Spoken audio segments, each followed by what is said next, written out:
سبحانك لا علم لنا إلا ما علمتنا إنك أنت العليم الحكيم.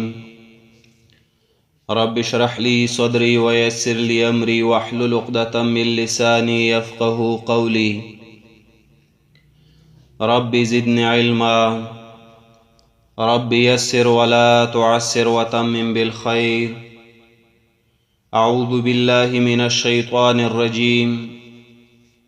بسم الله الرحمن الرحيم. ألف لام ميم. ذلك الكتاب لا ريب فيه هدى للمتقين الذين يؤمنون بالغيب ويقيمون الصلاة ومما رزقناهم ينفقون والذين يؤمنون بما أنزل إليك وما أنزل من قبلك وبالآخرة هم يوقنون أولئك على هدى من ربهم وأولئك هم المفلحون. سورة البقرة مدنی سورت دے. من د هر سورت په ابتدا کې تاسو ته ما ویلیو چې 15 خبرې به کوو. اوله خبره سورت مکی دی او که مدنی دی،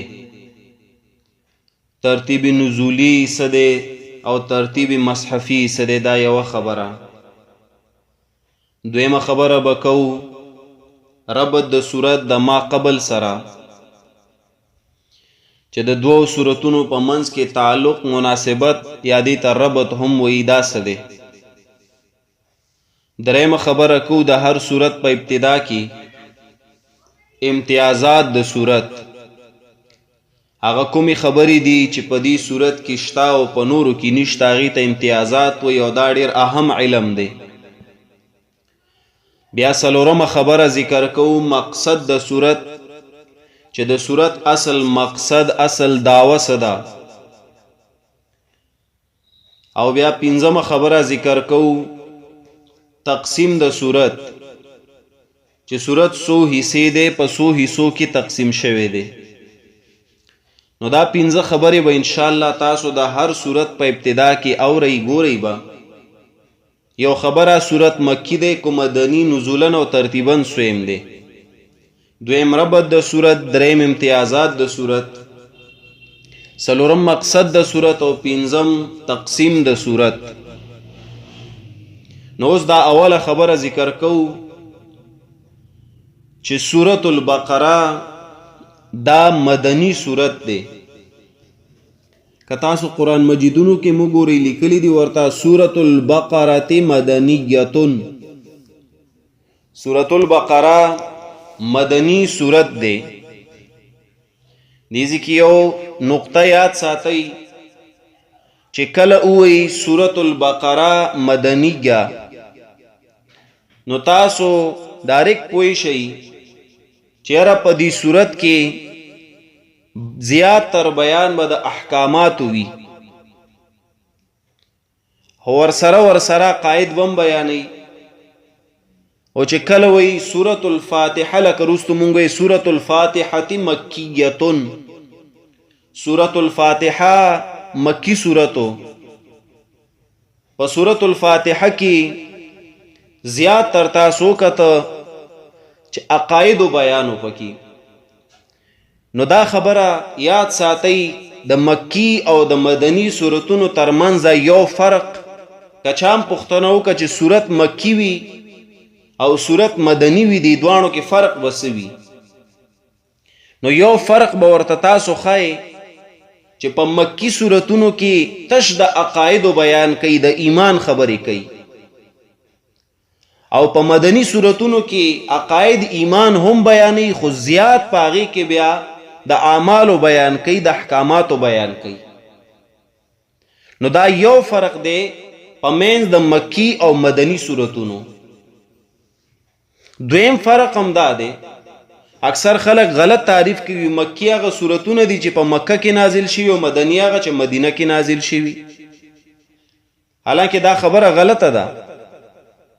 مکی ژوند کې داسې مقاماتو چې مکې نه بهرو صورتونه نازل شوي نو هغې ته بیا ولې مکی وایي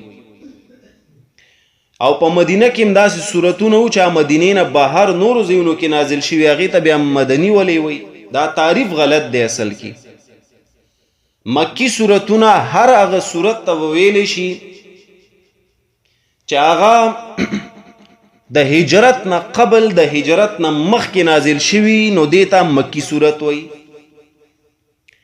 او مدنی صورتونه هر هغه صورت ته ویلی شي چې هغه د هجرت نه بعد نازل شوي هغې ته مدنی صورتونه وایي نو دا دو فرق یاد ساتئ د مکی او مدنی صورتونو په منځ کې اوس که زه تاسو ته یو اسایمنټ درکم چې فرق واضح کوي په منځ د سورة الفاتحه چې هغه مکی دی او په منځ د سورة البقره چې هغه مدنی دی نو تاسو به څه فرق ماته ښایي یو به دا ښایي چې یاره هغې کې سورة الفاتحه مکیو پای کې تش د ایمان خبرې وي سورة البقره مدنی دی دی کې ایمان سره سره د اعمالم خبرې دي دویم فرق بس واضح کوي چې مکی سورتونه هغه سورتونه وي چې د هجرت نه مخکې نازل شوي او مدنی سورتونه هغه سورتونه وي چې هجرت نه بعد نازل شوي گویا کې فاتحه قبل از هجرت نازل دی او بقره بعد از هجرت نازل شوی دی نو اوس په دې ځای کې ما تاسو ته وویل چې سورة البقره څه شی دی مدني صورت دی نو چې ستاسو ذهن ته دا خبره فی الفور راشي یو چې هجرت نه بعد نازل شوی دی دا صورت دویمه خبره په دې کې ایمانیات به هم وي خو هغې سره سره زیات تر به په دې کې احکامات وي د اعمالو بیان به وي ورسره یو بل څیز هم یاد کوي دې ډومبۍ خبرې کې چې صورت نزولن سویم دی نزول سمانا نزول مانا دا دا چې نازل شوی په سویم نمبر دی دا صورت د آسمان نه نو دا به مونږ په دې کې نمبر او هغه صورت لیکو چې کوم صورت نه بعد نازل شوی او دویم په دې کې بیا مصحف د دې صورت یعنی ترتیب مصحفي دا کم قرآن مجیدونه چې زموږ مخې ته پراته دي لکه وګورئ د لیفت سایډ ته لیکلی الفاتحه صورت نمبر اول البقره صورت نمبر دوم آل عمران سوم صورت النساء سلورم صورت المائده پنځم دې ته څه وایي مصحف یا مصحفي ترتیب د قرآن د صورتونو نو اوس دا خبرې یاد کړئ چې نزولن صورت البقره و اتیایم دے 87 دے 87 نمبر دے پس د سورة المطففین نازل شوی دیرشم سپاری کی سورت دے مطففین نو دا د سورة المطففین نه بعد نازل شوی گویا کہ آغا شپگ اتیایم دے دا سویم دے و اتیایم او مصحف کی یعنی مصحفی ترتیب د سورة البقره چې منگو گورو نو هغه خو تاسو هم ویلی شئ چې یاره دویم نمبر دی پس د سورة الفاتحه نه دا زمونږ اوله خبره وشوه یو خبره چې سورة البقره مدني دی دویمه خبره په همدې اولې خبرې کې نزولن و اتیایم دی پس د سورة المطففین نه نازل شوی او ترتیبا دویم نمبر دی سورة الفاتحه نه بعد دا زمونږ غړومبنۍ خبره د سورت لاړ او پدې کې ډیر علم دی تاسو ته اندازه شوي لګ لګ می تاسو ته بیان که زیات نه ځکه بیا موږ نه نورې خبرې پاتې کیږي دویمه خبره به اوس کوو ربط د صورت دې ته تاسو ربط هم ویلی شئ دې ته تاسو مناسبت هم ویلی شئ تعلق هم ویلی شئ د دې حاجت ولې راغلی د دې ضرورت ولې راغلی مفسرینو عظامو او زمونږ شیوخو ولی ربطونه بیان کړی دي په دې لږ شان خبرې کوم بیا ربطونه ذکر کوم ګوره دلته مونږ ووایو چې سورة البقره و اتیایم دی 87 دی په نزول کې او وروستو مونږ څه ویلو د سورة الفاتحه په باره کې چې هغه 5 نمبر دی پس د سورة المدثر نه 5 نمبر دی پس د سورة المدثر نه دا مونږ فاتحه کې ویلیو نو اوس فاتحه او بقره په منځ کې سوره فرق راغلی دی.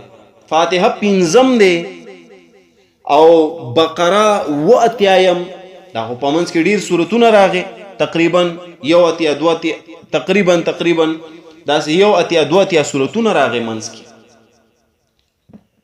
نو بیا خدا پکارو چې فاتحه پسې 6 نمبر سورت لګېدلی وي، خو دلته 8 ولې مخکې که؟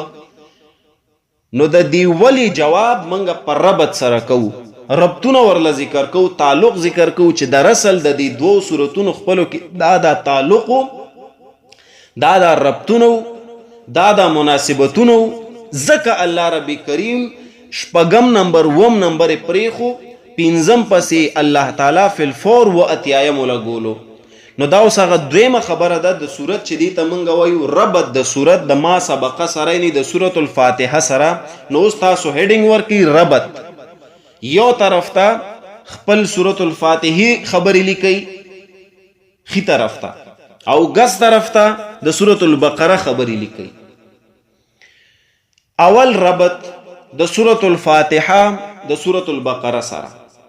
ګوره په سورت الفاتحه کې بیانو د مقاصد 4 عالیه، اصلور مقاصد ذکر کول، خو الته اجمالنو مقاصد 4 عالیه سو ما تاسو ته ذکر کړو: توحید او رسالت او صداقت الکتاب او ایمان بالآخرت.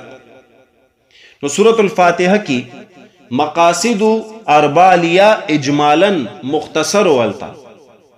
اوس په دې صورت کې هم مقاصد 4 عالیه دي، خو تفصیلا دلته ذکر کړي، دلته په وضاحت ډیر کې ځکه سورۃ البقره سورۃ الفاتحه پسې ولګولو.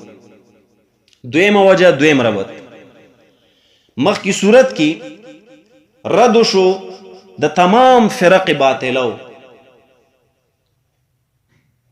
د آدم بابا د زمانې نه واله تر قیامت پورې چې سوره فرق باطله راځي په دې سورۃ الفاتحه کې دا غي رد شوی دی. نو رد شو د تمام فرق باطلو.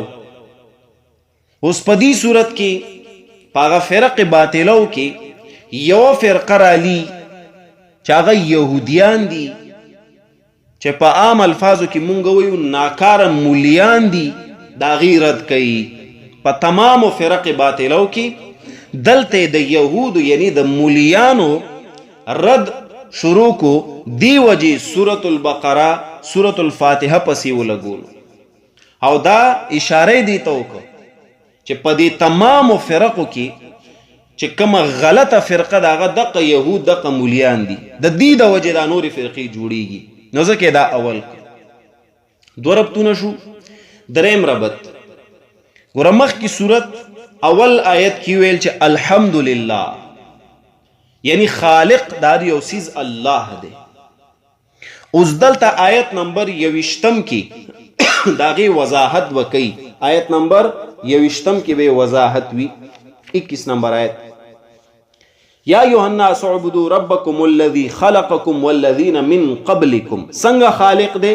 الذی خلقکم، هغه ذات چې تاسو پیدا کړی، والذین من قبلکم، هغه کسان چې تاسو نه مخکیو، تاسو هم پیدا کړی، تاسو نه مخکې هم. نو دلته داغي وضاحت کو چې داسې خالق دی چې ټول خلک پیدا کړی دي. دی وجه سورۃ البقره سورۃ الفاتحه پسې ولګولو.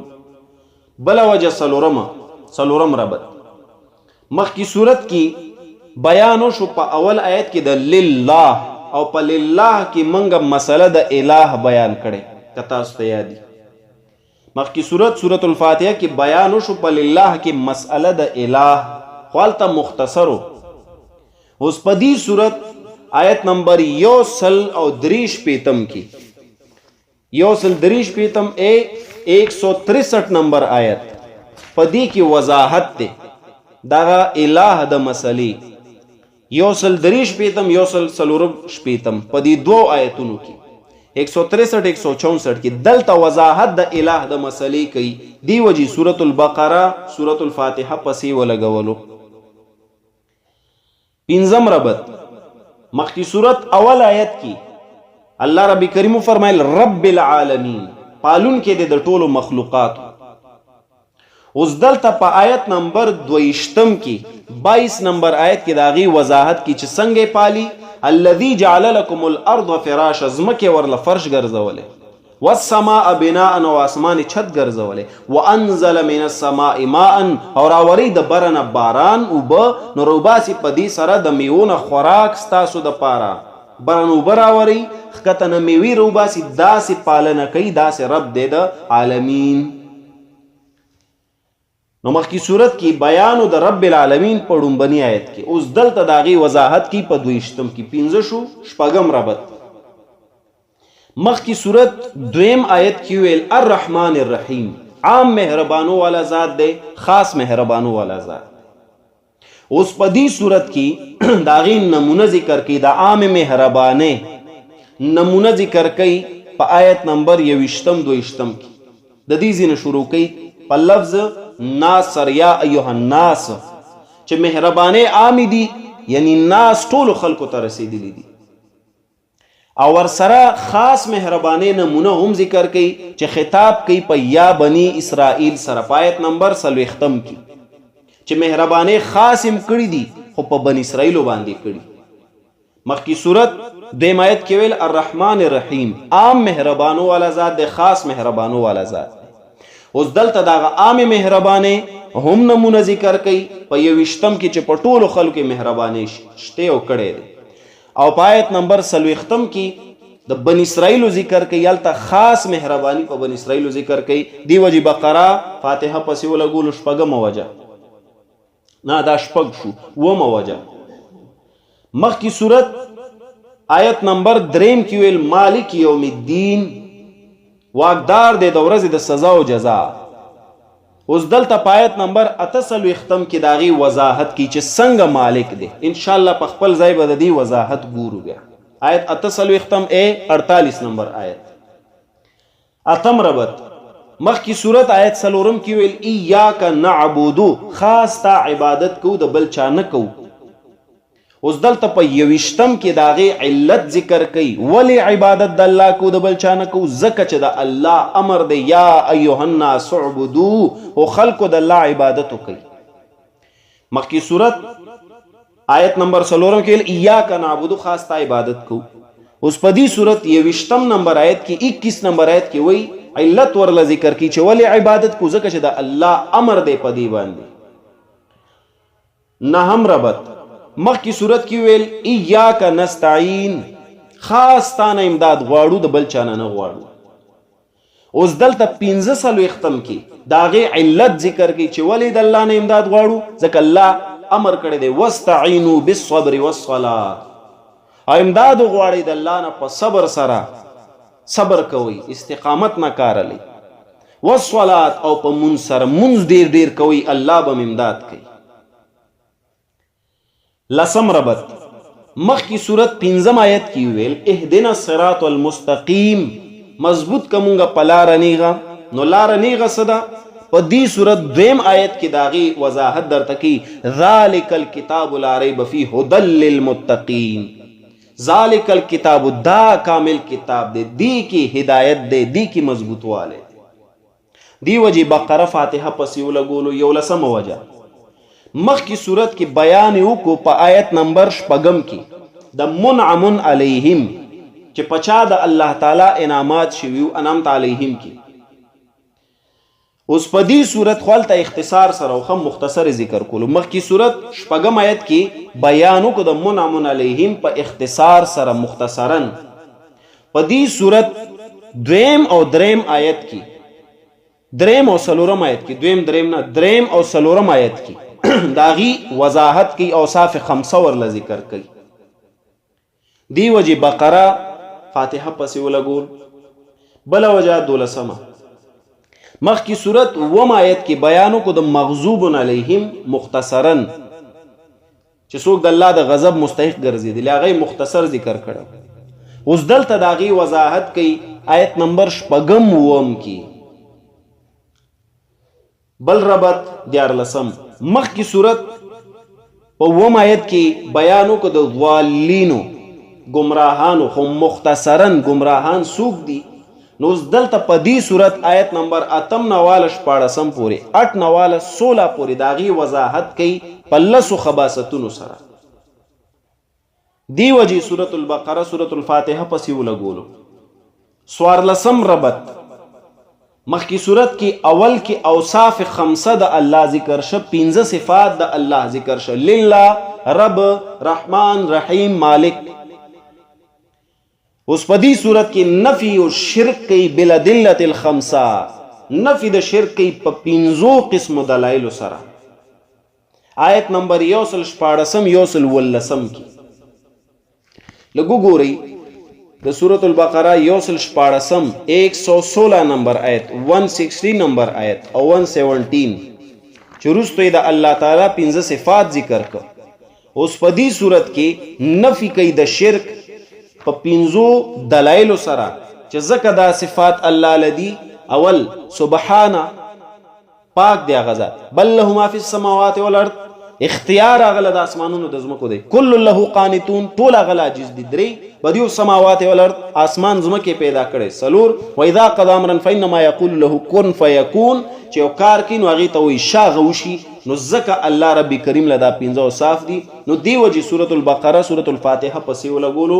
اخیری ربط 15 مخکی صورت کې حقوق د الله ذکر شه، 15 حقوق، لله، رب، رحمان، رحیم، مالک.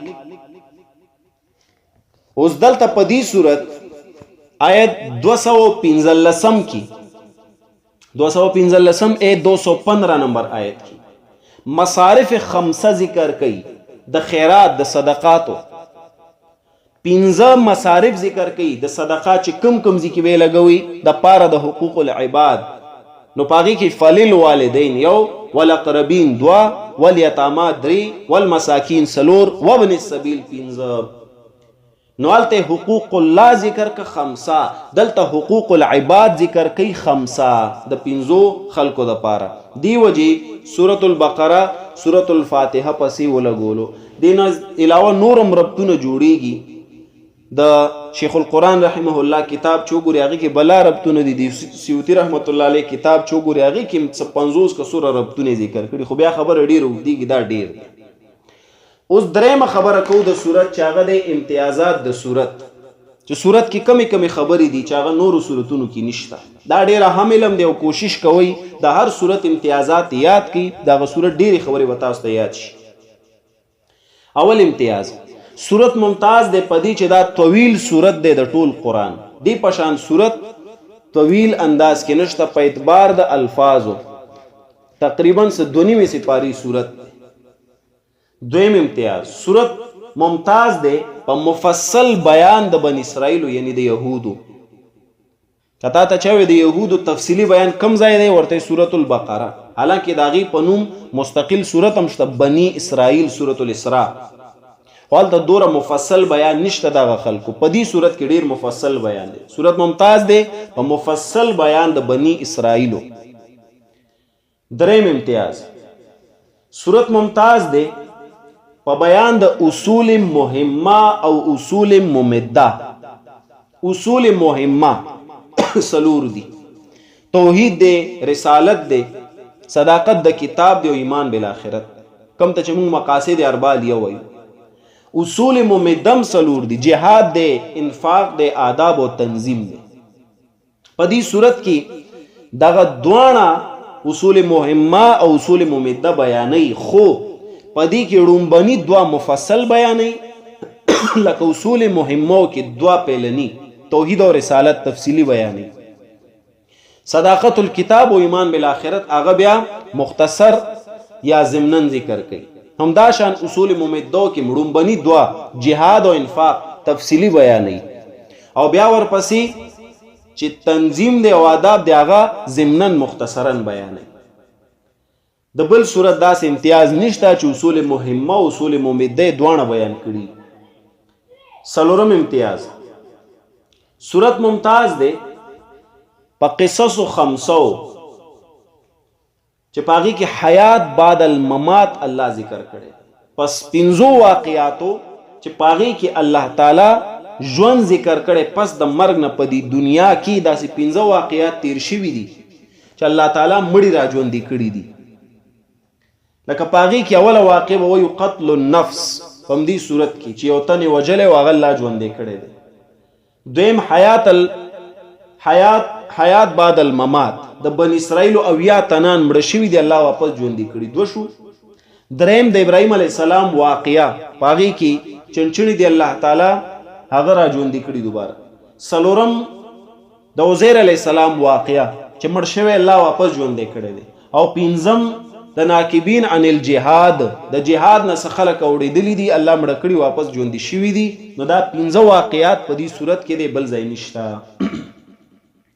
پنځم امتیاز، صورت ممتاز دی په بیان د فرق ثلاثه چې کوم فاتحه کیو الته مختصرن دلته مفصل دی.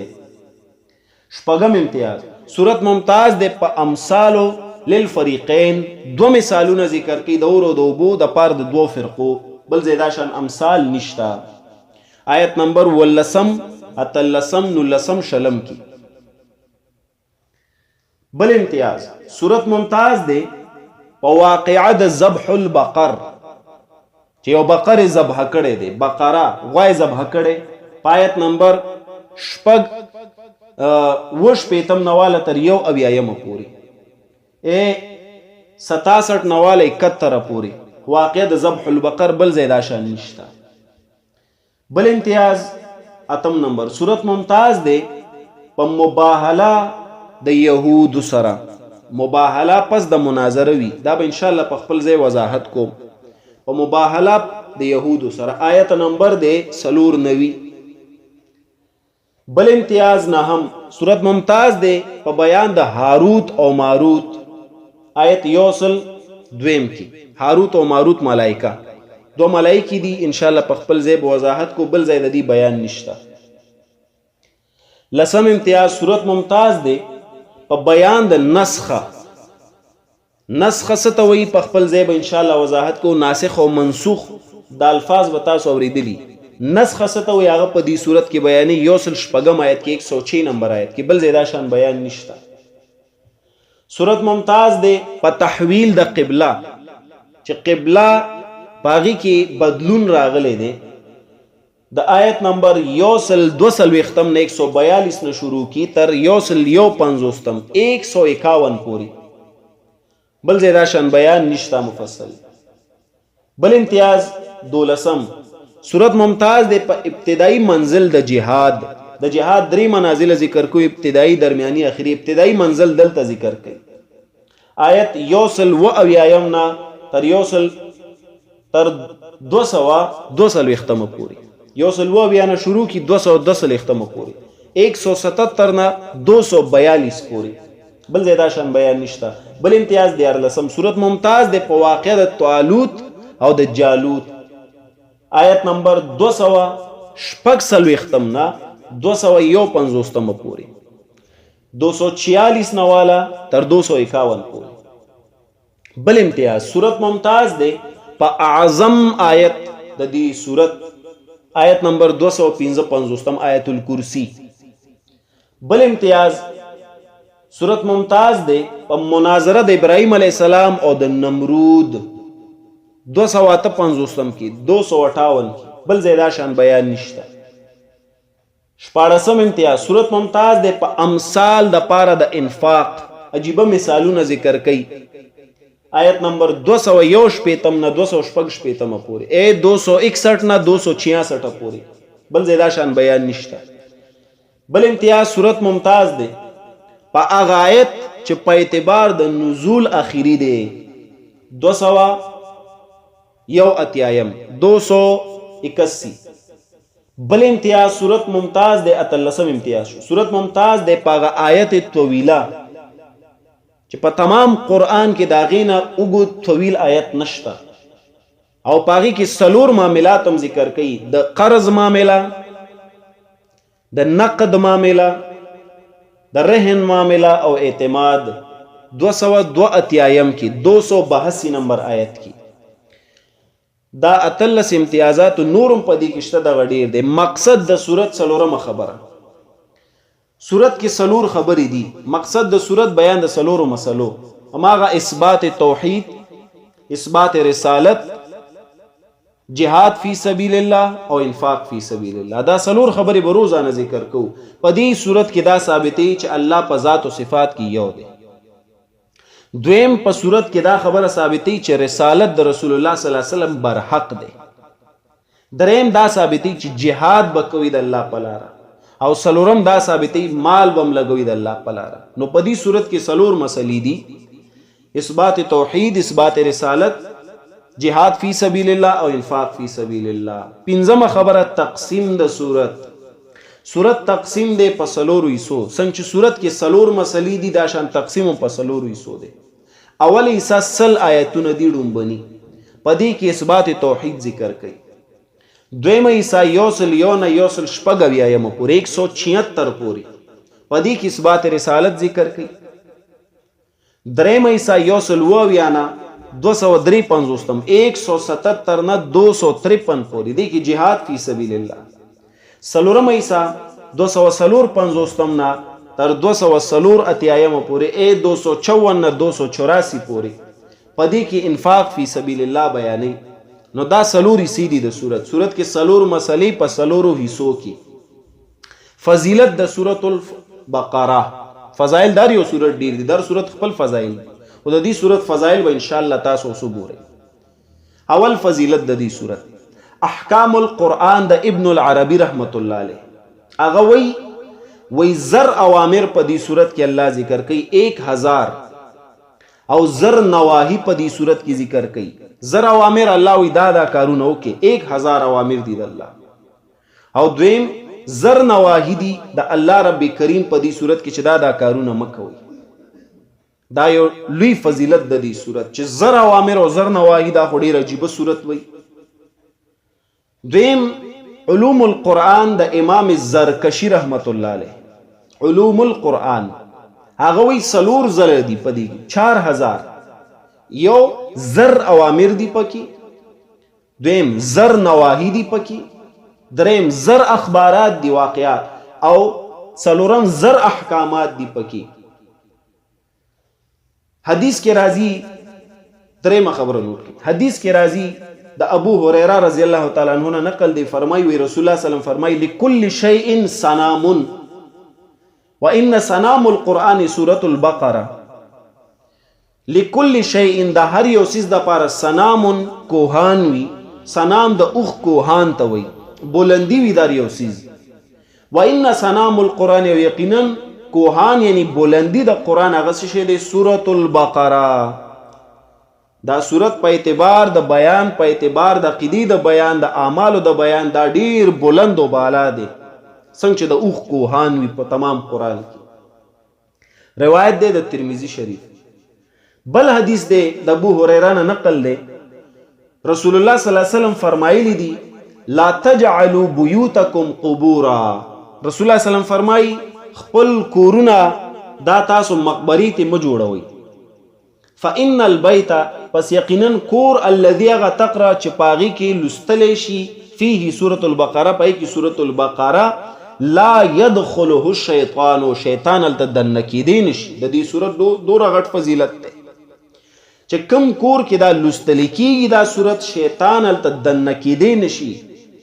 د ترمذی شریف حدیث ده، هغه کور د شیاطینو نه په امان کې وي. یو بل حدیث ده د ابو امامه رضی الله عنه وی رسول الله صلی الله علیه وسلم فرمای اقرؤوا سورة البقره، لولي سورة البقره فإن أخذها بركة، ځکه د دې اغستل برکت دی. وترکها حسرة، پرې خودلی حسرت دی، افسوس دی. چې چا سورة البقره واغست استاد ته بیانون تاسو اخلي نو تاسو د پاره به دا برکت شي، او چې چا پرې خو هغې د پاره به حسرت شي، افسوس بشي، هاي چې دا ما اغستی. ولا تستطيعها، اوس دا د کمال خبره کوي، او طاقت نه لري د دې صورت البطله. بطله سمانه د دوه معنی دي، دا د مسلم حدیث دی، ښه معنی کوم د بطله. ولا تستطيعها، او توان نه لري د دې د اغستو البطله. دا بطله کم خلق دي؟ یو معنی د بطله ای معنی د کساله، سست خلق، یعنی طاقت نه لري د دې صورت د اغستو سست خلق. چا کې چې سستی وي، ولی صورت ډیر وګد دی، دې د پاره چست خلق پکار دي. ښه سوس پوس خلک یاد ساتي نه چلیږي. زما خپل په درس کې دا طریقې کاری چې زه سختی ډیر زیات کوم. دا خو آنلاین دی، تاسو ما نه بچي کدا مخامخ وای نو تاسو ما برابر کړی وای ټول. خو زه اوس آنلاین دی اوسم ګوري تاسو د زما سختی لګ لګ معلومیږي. دا به ان شاء الله رو زیاتیږي. ځان ټیټ کوي ښا ټیټ خلک خون کوي په قران کریم کې. دا سوس پوس خلک خون نه کوي، دی کار نشي کولای. ځان ټیټ کوي هر څه پرې دی قران د پاره. نو رسول الله صلی الله علیه وسلم فرمایي چې طاقت نه لري د دې صورت سست خلق. دا یو معنی د باطله شو کوساله سست. ګوره ځکه بیان کوم کنه کما ته تاسو ټول ناشتي هم ماغه خبر او کټول یو قسم نه هم ماغه خبره ځکه زی یو ذات د پاره بیانوم. الحمدلله. خو بیا ګورو ډیر خلک دي چې زموږ دا درس اوري، صدا لایف اوري، صدا ریکارډینګ د خلکو سره شیر کوم چې هغه نور ملکونو کې دی ټایم سمې نه خوري. زمونږ دا درس الحمدلله زما ګمان کې نو دغه درس دا فل حال چې من کو تاسو ته پته شته دا په کینیډا کې چلیږي اوري خلک، چاینا کې اوري، په پاکستان کې چار چاپیرا، په ابټاباد کې زموږ یو ملګری دی غوري باقاعده دا درس نورو ته کوي. پیښور خو پرېږ د دازې خو ډک دی، باجوړ تم دا درس رسیږي، چار چاپیره دا درس روان دی. افغانستان کې زموږ یو ملګری دی روز مره تاسو سره شرکت کوي په دې ځکه لایف دا درس اوري. نو الحمدلله دا درس چار چاپیره روان دی. خو کفرس که تاسو یوم نه والله بالله که زما په پروام ویزه کا زوسم یو ذات ل بیانوم بیا هم یو ذات ل بیانوم. کله کله ګوریزه مالا که فرض کدا زما ذمہ داری نه ما به اړو چاته ویل نو چراشه زتا ته قران خایم. زکه زما خپل ذهن کې دا راځي چې یاره دا به بیاوي چې دی کس سم مطلب شته زمانه چې ویراشه ماته قران چراشه زه درته قران خایم. زم کې دی چې داغه پزړه کې دا راشي چیرې د پزړه کې بس مطلب وی چې ماته وی راځه زه ته قران خایم. یعنی زمانه بس مطالبه کوي د سشي د پیسو یا د بل څه. الله دې نه کی ملنګ سړیو چرتم چانه سو غوښتي نه دی او نه به غواړو. الحمدلله بس الله کا راکی هم پی راضی او کنه راکی هم راضی پروا کې نه یو. خو فریضه ده ځکه خلکو له دعوت ورکو غنی مال ډیر زیات حیا راځي چې زه چاته امراشه قران درته خیم زم زړه کې داونه وي چیرې دا به مانسه مطالبه کې څه شی بغواړي. الحمدلله نم غوښتي دی او نه بغواړو. او تاسو نم دغه امید دی دغه تمه ده چې تاسو بم د قرن فی سبیل الله د الله د کتاب نشر اشاعت کوي. نو دی حدیث کې وی بطلا کوسالا چې څوک دی اغي سورۃ البقره نشي اغسته. دویمه معنی د البطلا هغه څه شی دی السحرا جادوګران چې سور دی ګوري د دې صورت طاقت نه لري ښا طاقت نشته چې د دې صورت د ټینګي وي. لوی جادوګران دی ولې نه لوی ساحرین دی ولې نه خو چې دې صورت ته کله مخامخ شي نو اغینه د زورات خو تاسو پیژنئ ریزونه تیوزي د دې صورت په مخ کې. او دا زمون خپل ذاتی تجربه ده. زمونږ کور کې خود زنانو دا مسلې وی دا لانجی وی زمونږ زنانو سره ټیم کې تو مې راضی د خلکو په منځ کې. نو زمونږ بابي و زما مور ته وی زما مور خو ډیر کوششونه کوي چې پتا سو تعویذونه وکي او جادوګرانو ته زی راضی خو کار نه کوي په دې کور. او پاغه رزو کې قدرتی ما بدا زما عادت د زد سورۃ البقره کټول نوې ملس آیتونه دی به ز تاسو ته خېمه هغه چې وای جادو چې جادوګرانو پلار امراشي ستا په کور باندې کار نه کوي دی کور کې اغي وی چې سرنا ده منګه کو خپل ته پاغزي کار نه کوي. بهرحال دا تاسو ترغیب د پاره دا ټول کورونو کې دا معاملات او دا لانجی کونجی وی د خزو خدغه نور سکار نشته د بغیر د دې کارونو نه بغیر د دې لانجونه. نو جادوګران ګوري د دې صورت طاقت نه لري چې څوک دغه صورت وای دا صورت څه کوي بیانې. یو حدیث په درته یم د عبد الله ابن مسعود قول دی او بس بیا یې بس کو. هغه فرمایي من قرأ 10 آیات من سورۃ البقره څوک چې لولي لس آیاتونه د سورۃ البقره فی لیلۃ د شپې لم يدخل ذلك البيت نشدن کېده دی کورتا شیطان تلک اللیل د غشپا 4 من اولها سلور د دې ډومبني آیتونه ځان سره ولیکي.